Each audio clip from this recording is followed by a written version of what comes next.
with a velvet ribbon. Inside was a sealed envelope, neatly folded. 3 months of fully covered rent.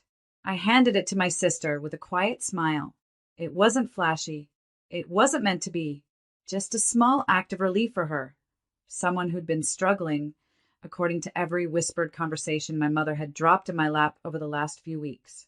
Rachel opened the envelope, slowly, read the card, looked at the check, then looked up at me, loud enough for the whole family to hear. Tries to compensate for the fact that she's not needed by this family. The room went still.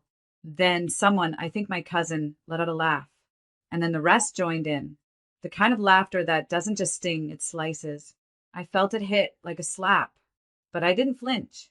I reached forward, plucked the envelope right back from Rachel's hands, tucked it into my coat pocket and said, "Useful to know. No yelling. No drama. Just truth."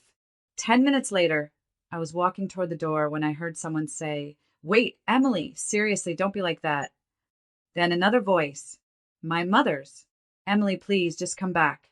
Let's talk."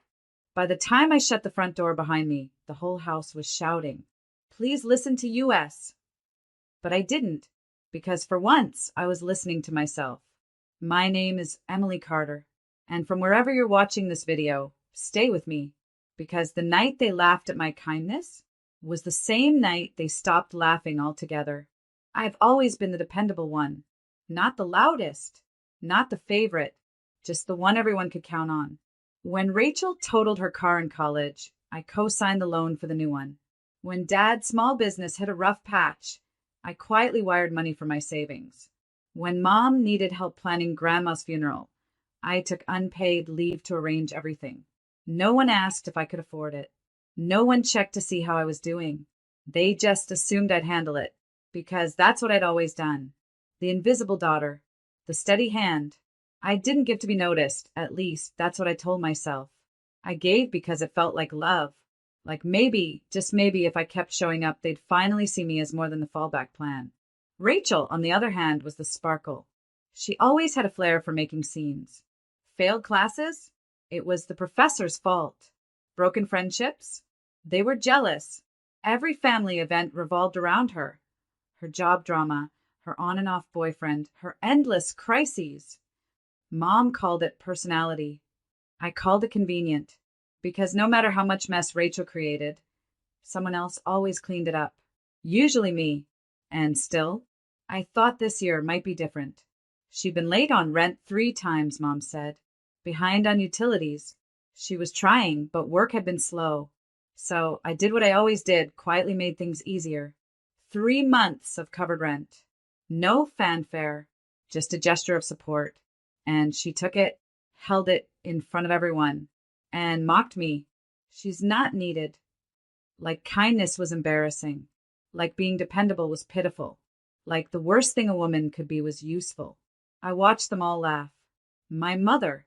My cousins, even my aunt, the one who cried when I helped pay off her medical bills 5 years ago.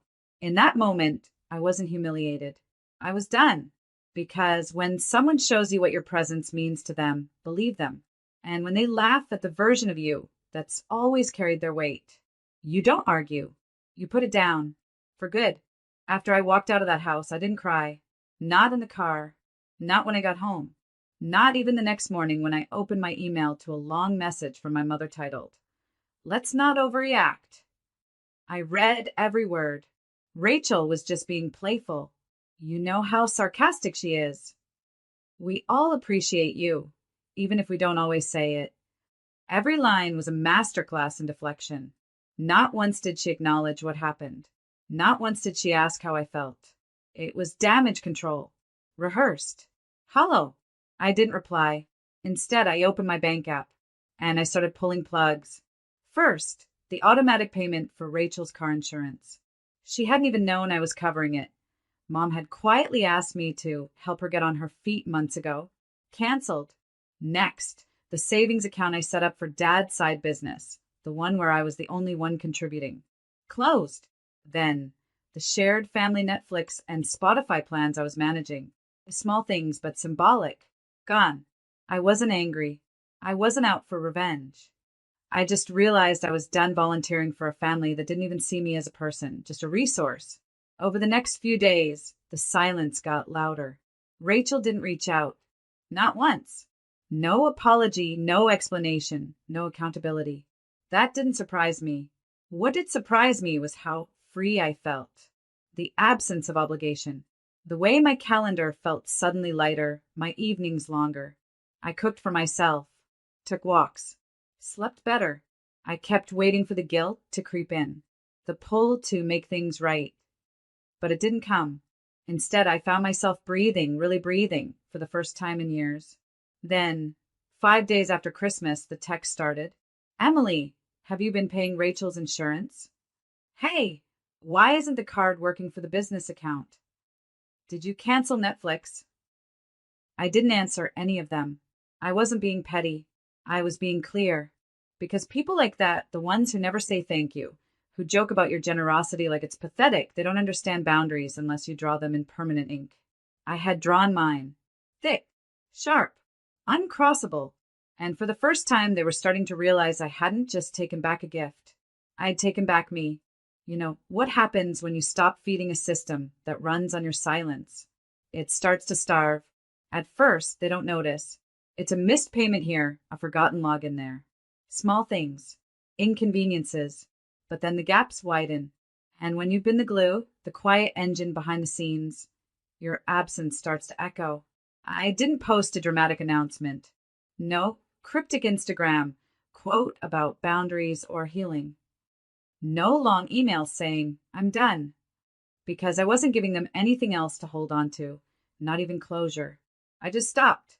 I pulled out of the family's group vacation planning thread, removed my card from the travel booking site. The one I'd built for her, branded for her, paid monthly fees to keep live. She emailed me twice. Hey, the payment didn't go through. Can you just update your card? You've always handled that. I didn't reply. And when she tried again, this time from a different address, I blocked her. I wasn't being cruel. I was being consistent. Consistency was something I'd always given freely, even when I didn't deserve it. I showed up. I remembered birthdays. I sent flowers when they were sad, food when they were sick, and money when they were in a tough spot. It had never been reciprocated. Not once.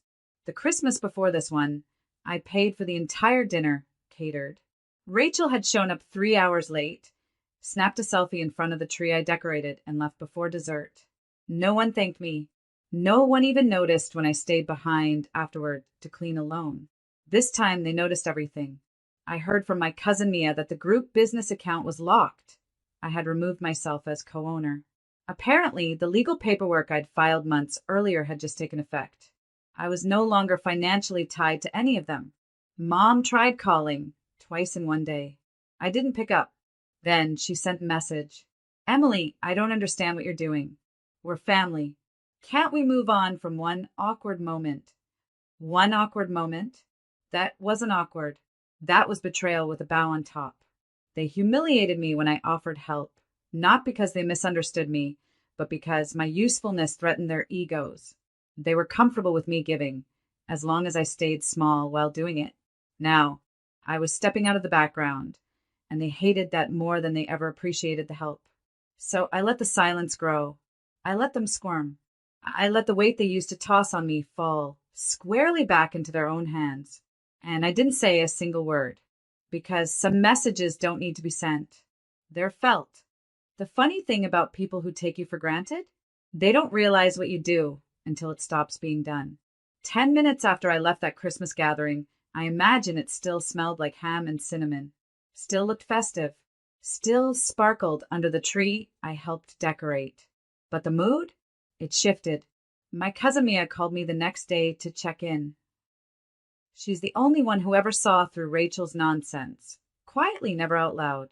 She said, Emily, what happened after you left? I've never seen them panic like that.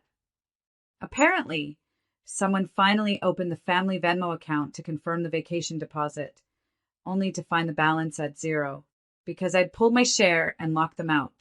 Then someone realized Rachel's rent hadn't been paid and wasn't going to be. Then the Netflix logged out. Then the Spotify. Then the shared grocery delivery plan Mom had been using on my dime for the past year stopped working mid-order. At first, they thought it was a tech glitch. Then reality crept in like a cold draft. They had laughed. They had mocked. And then they watched the foundation they never noticed crack, piece by piece, with no one to stop the fall. They weren't sad I left. They were terrified that I meant it, that I wasn't going to come back like I always did, that I wasn't going to accept the fake apologies, the half hugs, the excuses like, you know how Rachel is. This wasn't Emily having a moment. This was Emily vanishing and taking the structure with her. By New Year's Eve, the family group chat was a war zone. I didn't read the messages directly, but Mia sent me a few screenshots. Rachel was playing victim. I said one thing and she overreacted. It's not like I burned her house down. Mom defended her as always. It was a joke. We didn't mean it. She's being dramatic. Dad said nothing. Of course he didn't. That was always his role, the passive background figure. Loud during football games. Silent when things actually mattered. Then the tone changed. Emily, please. We're a family. We need to talk. And the word they mocked me for, needed, suddenly turned on them. Because what they were really saying was, we don't know how to function without you. We don't know how to clean up the mess now that you've stopped holding the mop. We don't know how to be a family unless you're fixing it for us. And I didn't respond. Not once. Instead, I bought a new planner. One with no birthdays marked. No family dinners circled. No reminders to send flowers or transfer money or set up Zoom calls for game night. Just blank days, waiting to be filled with people who saw me as more than a convenience, wrapped in polite silence. People who wouldn't laugh when I gave, who wouldn't use gratitude as a weapon, who didn't see boundaries as betrayal. Let them shout. Let them scramble. Let them realize the gift they threw away. Because they made one thing crystal clear. I wasn't needed, and that was the most liberating thing I'd ever learned. The first voicemail came 2 weeks after Christmas. It was my mother. Her voice was careful, the kind she used when she was afraid she might not be in control anymore. Emily, I just want to talk. We miss you. Your sister. Well, she regrets what she said. You know how she is. Please call me back. I didn't. Not because I was being cruel, but because I didn't believe her. Regret in our family was just code for say something nice so she'll come back and fix this. A few days later, Rachel posted an Instagram story. Just a picture of her Christmas tree, still up in mid-January with a caption. Not all presents are what they seem. Some people are just too sensitive. Subtle in her usual way. A jab in glitter. She wasn't sorry. She was embarrassed. Because her support system, the one she never acknowledged, had pulled the plug. I muted her account. Blocked my mom's number. I told myself it was temporary. But the longer the silence stretched, the more I realized how peaceful life could be when I wasn't constantly cleaning up behind people who never said thank you. Instead of phone calls about someone's overdue rent or small emergencies, my days were full of quiet, calm. I went to work, came home, cooked for myself, started reading again, signed up for a weekend ceramics class just because I liked the idea of making something with my hands. I wasn't waking up dreading messages. I wasn't planning my calendar around other people's drama. I wasn't budgeting to fix someone else's crisis. It was the kind of freedom you don't even know you're missing until you taste it. Mia, my cousin, the only one who didn't jump on the bandwagon, invited me to brunch one Sunday. I almost didn't go, but I'm glad I did. She didn't pressure me, didn't say you should talk to them. She just asked how I was. And when I said, honestly, peaceful, she smiled and said, yeah, I can tell. I think that was the moment I knew I wasn't going back. Not in a dramatic, slam the door kind of way. Just quietly, like someone stepping into a room where they finally belong and realizing they never needed permission to be there. Around that time, I got a promotion at work. A big one. I was offered a lead role on a project I'd been hoping for all year. The funny part? Rachel found out before I told anyone. She emailed me. Just 2 lines. Congrats. Guess you're doing fine without us. That last word, us, stuck out. Because she meant without her. Without Mom. Without the whole web of people who had kept me small while pretending it was love. I didn't reply. I didn't need to, because Rachel was finally learning what it felt like to not be needed. And I was learning something, too. Love that comes with strings isn't love. It's control. Support that only shows up when you're useful isn't support. It's dependence in disguise. I had spent most of my adult life trying to prove I belonged at a table that had no seat for me. Now, I was building my own table, and it wasn't made of guilt. It was made of peace. That Christmas, I didn't wait for an invitation. I didn't check the group chat, didn't browse holiday flights, didn't wonder what theme my mother had chosen for the decorations or whether Rachel would post another curated carousel of perfectly lit chaos. I just planned something for myself. I hosted Christmas Eve in my apartment, not the biggest space, but it held warmth like a second skin. I hung string lights across my kitchen window, baked cinnamon rolls from scratch, and sent out invites to the people who had actually shown up for me that year. For guests came. Mia, of course, with a bottle of wine and a laugh that filled the entire room. Jules, a co-worker turned friend, who once brought me soup when I was sick.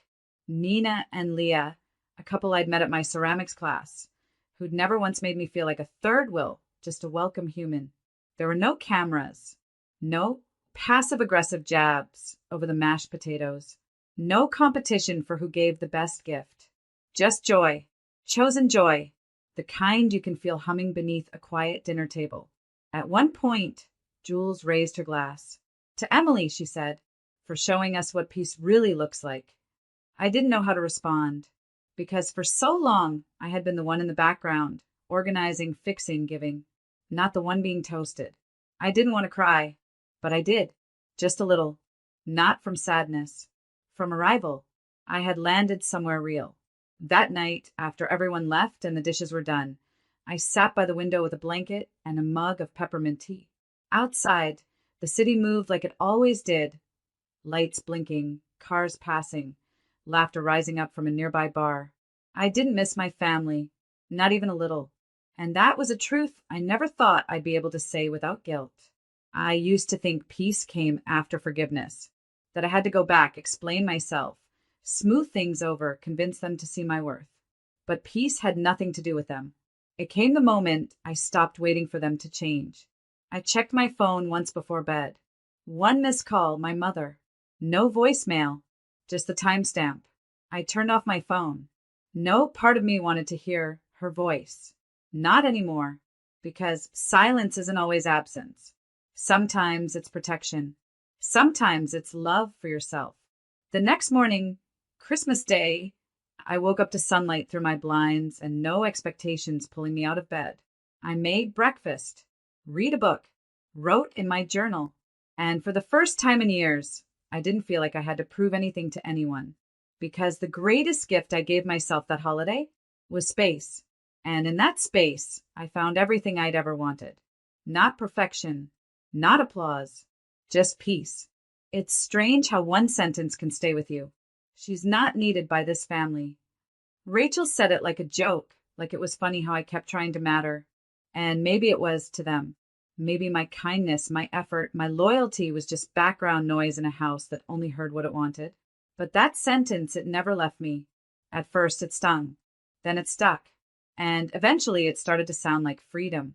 Not needed. For years, I mistook being needed for being loved. I thought that if I was useful, if I handled the details, absorbed the blame, smoothed the cracks, then maybe I was valuable. It's a lie we don't talk about enough. That being depended on is the same as being appreciated. It's not. Being needed meant I could never rest. Being needed meant I couldn't say no without being called difficult. Being needed meant the second I pulled back, the whole system trembled, and they blamed me for the collapse. So when I walked out of that house on Christmas Day, I didn't just take back an envelope. I took back my identity. I let go of the role they assigned me, the helper, the fixer, the one who never needed anything, but was always expected to give everything.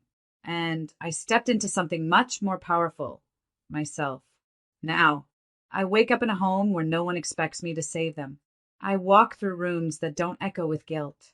I laugh, often and loudly, with people who would never reduce me to a punchline. I give still, but from a full place, not a bleeding one. And when I choose to give now, it's a gift, not a transaction in a game I never agreed to play. I don't know what my family says about me these days. Maybe that I've changed. Maybe that I'm cold. Maybe that I overreacted. But I'm not cold. I'm clear. And clarity is the thing they never expected me to find because they relied on my confusion to keep me in line. They used to throw family at me like a chain. But family, when it's built on shame and control, isn't sacred. It's a trap. I stopped calling it family the day they laughed when I tried to help. And I haven't called since. I'm not bitter. Truly. In fact, I wish them well. I hope they figure out how to keep their lives afloat without someone bailing them out behind the scenes. I hope Rachel figures out how to live without performing superiority.